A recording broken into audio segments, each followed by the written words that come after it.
रामराम मंडळी, जय खानदेश.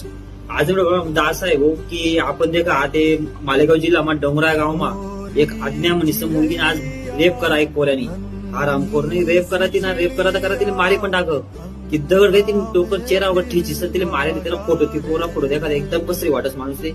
आणि त्याच प्रकारे नंतर सातारा जिल्हा मा सारपाड गावमा एक आर्या चव्हाण आर्या मनीस एक पोरी तिनं सुद्धा 65 रेप वर करा, एक 13 वर्ष पोरी तिनं सुद्धा रेप करा. तर पण एकच म्हणे आज सरकार काय झोपेले का?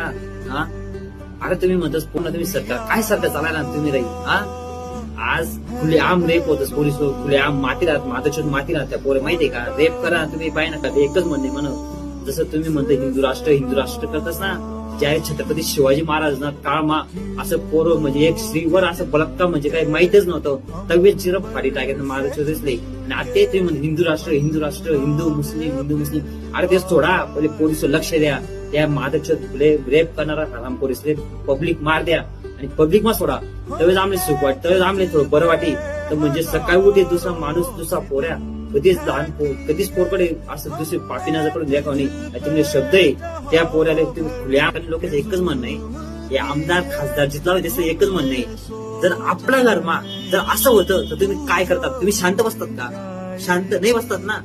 मग ते आपलं घर न समजे सर लवकर टोकणं पावलं निवडा आणि त्या माधवच्या खुल्या मारा आणि असं मारा त्या 1-1.5 तास डायरेक्ट अवकाय व्हायला पाहिजे. मरता मराल असा मरायला पाहिजे. डायरेक्ट त्यांना रक्त भूम व्हायला पाहिजे सर्व डायरेक्ट असा मारा हा रामखोरले. म्हणजे दुसरा व्यक्ती नवीन कधी पोरला राहते काय कधी देखाव सुद्धा नाही असा मारा.